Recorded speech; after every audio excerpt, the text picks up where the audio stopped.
अच्छा ये बताइए, आप किसे बड़ा मानते हैं? जिसके पास बहुत पैसा है वो बड़ा है, या जिसके पास खुशी है वो बड़ा है? पैसा चाहिए कि प्रसन्नता चाहिए?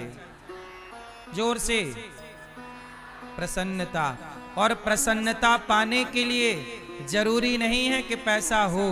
भगवान करें आप लोगों के पास खूब पैसा हो, खूब मेहनत कीजिए, खूब काम कीजिए, पैसा आएगा। लेकिन जीवन का सबसे बड़ा धन क्या है? पैसा कमाना जीवन का उद्देश्य नहीं, प्रसन्न रहना जीवन का उद्देश्य है। इसलिए आप कितने लोगों को प्रसन्न रहना है, तो मैं आपको एक उपाय बता सकता हूं। कहो तो बताऊं? मैया सुन लो मेरी माँ। बड़ी दूर दूर से कथा में लोग आए हैं। ये हमारी मैया हरियाणा से आई हैं कथा सुनने के लिए। हरियाणा की मैया, इन्होंने वृंदावन में पहले भागवत कराई थी और हरियाणा से कथा सुनने आई। बड़ी दूर दूर से लोग कथा सुनने के लिए आ रहे हैं। पटना से भी कुछ लोग आए, मोतिहारी से लोग आ ही रहे हैं, नेपाल से आ रहे हैं। गांव से मैंने देखा ट्रैक्टर भर भर के हमारी मैया ट्रैक्टरों में आ रही हैं। ये हमारी मैया गुजरात से आई हैं कथा सुनने के लिए। तो गांव से ट्रैक्टर भर भर के हमारी मैयाएं आ रही हैं। इतना प्यार, गांव गांव से, रक्सौल से, पूरे 100-200 किलोमीटर दूर से लोग आ रहे। और सबसे आश्चर्य क्या है, कथा का टाइम 3 बजे से है और हमारी कुछ मैयाएं सवेरे 9-10 बजे से आकर बैठ जाती हैं और दिन भर यहीं बैठ के। कल तो मैं देखा कि एक मैया यहीं बैठ के भोजन कर रही हैं। हमने कहा यहीं भोजन कर रही, बोले यहां से उठेंगे तो जगह चली जाएगी। तो अपना ले आई थी, यहीं बैठ के खाई, बोले यहीं बैठे रहेंगे, कथा सुनेंगे। मतलब आप सोच सकते हैं कि इस घोर कलयुग में भी आप जैसे भक्त हैं, कथा प्रेमी, तो ये धरती पर धर्म जिंदा है। इतना त्याग आपका, इतनी तपस्या। कितने लोग बेचारे देखो धूप में हमारी ये माताएं बहनें खड़ी हैं। जो बैठे हैं वो तो बैठे हैं, जो खड़े हैं शांति सुन के लिए भी तालियां बजाइए। आप सब जो उपस्थित हैं और शांति से सुन रहे हैं, ये आपका प्यार, आपका आशीर्वाद, इससे पता चल रहा है कि हमारे सनातन में किस तरह की धर्म को लेके जागरूकता है। आपकी उपस्थिति बता रही है कि आप कितना प्रेम करते हैं भगवान की कथाओं से। प्रिय भक्तों, मैं सबकी उपस्थिति को बारंबार प्रणाम करता हूं और कल आप लोगों ने सुना कि भगवान ने एक उंगली से गोवर्धन को उठाया। अच्छा ये बताओ, गोवर्धन उठाने की जरूरत क्यों पड़ी? पहले मैं आपको ये बताऊं कि खुश रहने का मंत्र क्या है। देखिए, किसी के पास पैसा है, लेकिन यदि वो पैसा पाकर प्रसन्न नहीं है तो क्या पैसे का कोई अर्थ है? इसलिए मेरी माँ, भले आप रिक्शा चला रहे हैं, आपका बेटा पति मजदूरी कर रहा है, अमीरी गरीबी अलग है, लेकिन हर परिस्थिति में प्रसन्न रहा करो। क्यों प्रसन्न? इसलिए रहा करो क्योंकि जो होने वाला है, जो हो रहा है, वो आपकी मर्जी से नहीं हो रहा है। सब कुछ विधि के विधान ने तय कर रखा है। इसलिए आपके और मेरे हाथ में कुछ नहीं है। 84 लाख योनियां हैं। कुत्ता, क्या कोई कुत्ता बनना चाहता है? क्या कोई बिल्ली बनना चाहती है? लेकिन कुत्ता बना के नहीं कोई, बिल्ली बनी कि नहीं कोई? बोलो हाँ। क्या कोई नाली का कीड़ा बनना चाहेगा? लेकिन कोई नाली का कीड़ा बना के नहीं। बोलो हाँ। कोई बंदर बना के नहीं, कोई चमगादड़ बना के नहीं।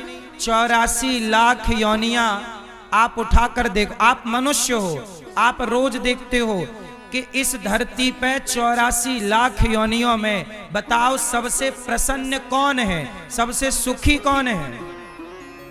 बोलो।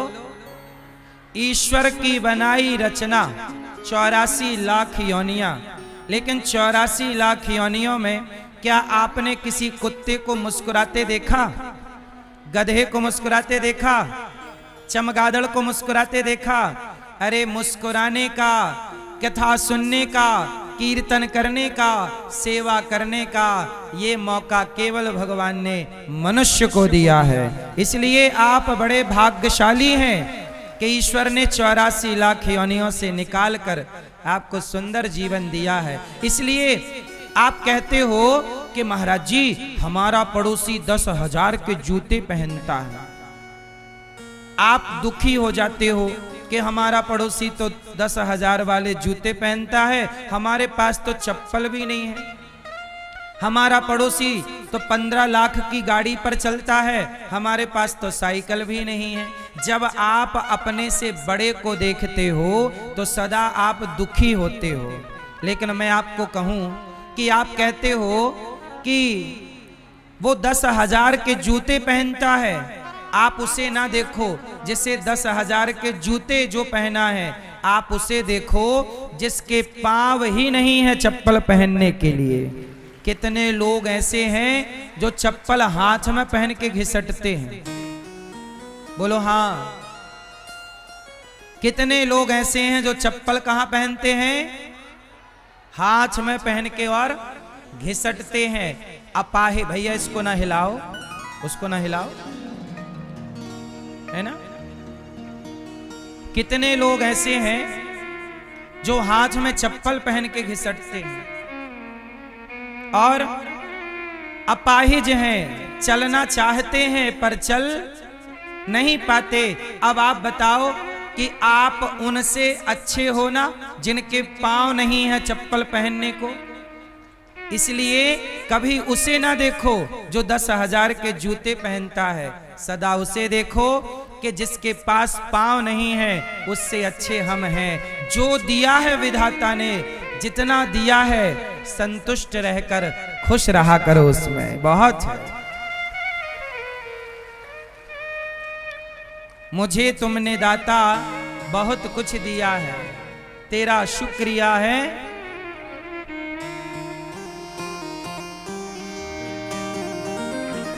भगवान का धन्यवाद दो कि हे विधाता, मैं इस लायक नहीं था जो आपने दिया है, इसलिए सदा प्रसन्न रहा करो। हर परिस्थिति में क्या रहोगे? बोलो मेरी माँ, बोलो घी, ए मैया बोलो ही ही। दांत दिखाओ, ब्रश करके आई हो कि नहीं मैया? बोलो ही मैया, छिपा ली मैया दांत। मैया खुश रहा करो। आपकी मुस्कान, आपकी खुशी किसी दौलत से कम नहीं है। पता नहीं क्यों परेशान हैं लोग, किस बात की परेशानी है? अरे कहते हैं ना कि जिंदगी जीना ही है। कल किसने देखा है? आप सोचते हो कल क्या होगा, क्या होगा? कल जो होगा बढ़िया होगा। अच्छा ये बताओ, चिड़िया कल का दाना इकट्ठा करती है क्या? चिड़िया कल का दाना इकट्ठा करती है क्या? जोर से। चिड़िया कल का दाना इकट्ठा नहीं करती। क्या गाय कल का चारा इकट्ठा करती है क्या? 84 लाख योनियों में बताओ वो कौन है जो कल की तैयारी करता है? बोलो। केवल मनुष्य।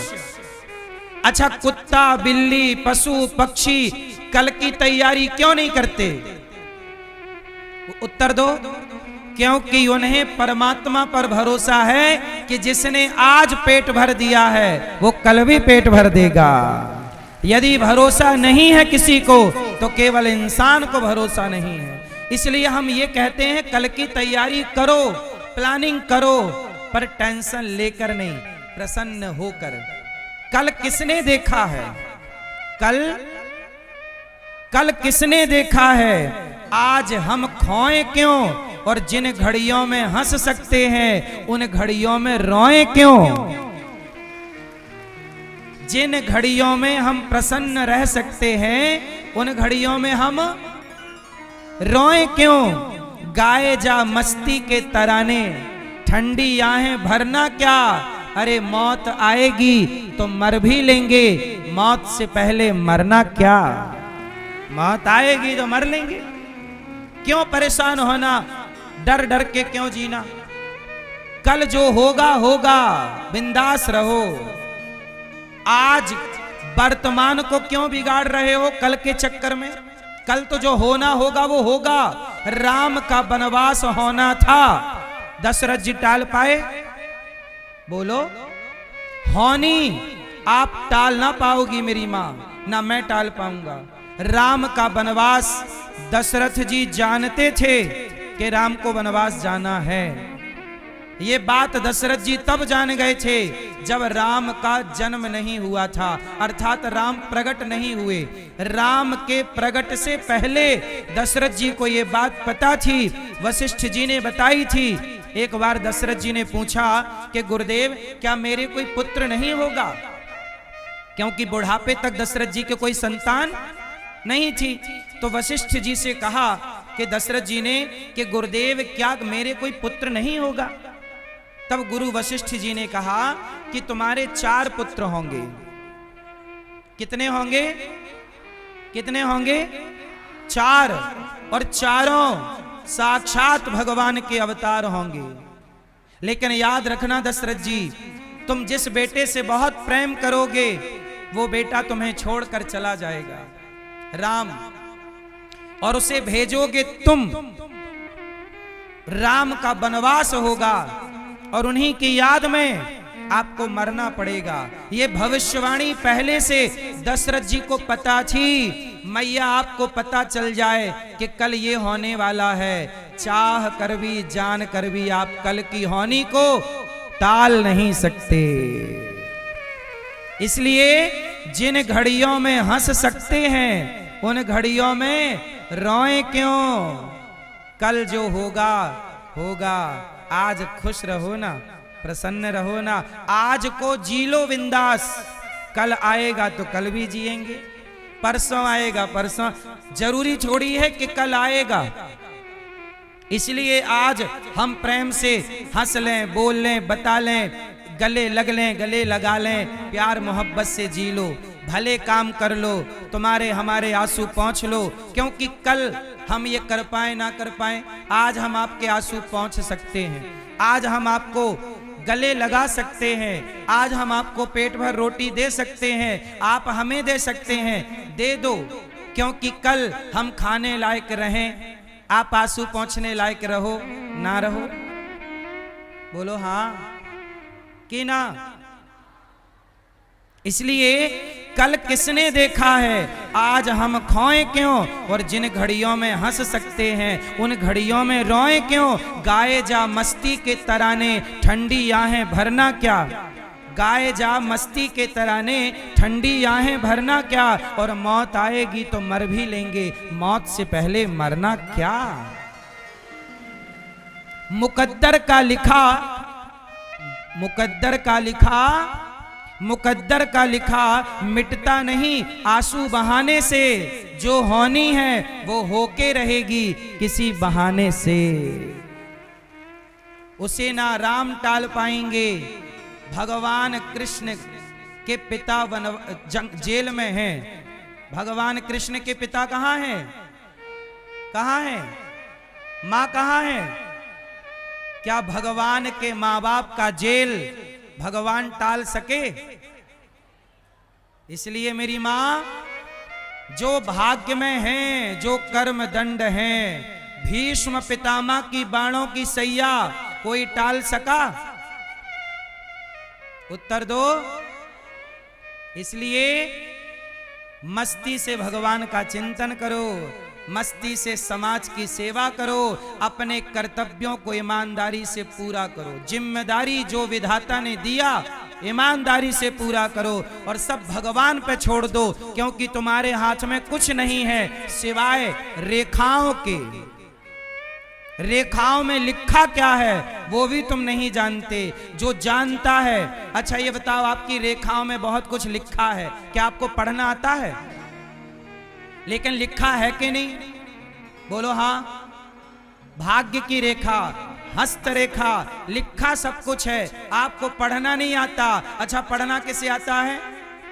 परमात्मा को। तो जिसे पढ़ना आता है उसी पर छोड़ दीजिए, आत्मसमर्पण करिए, याद करिए उस परमात्मा को।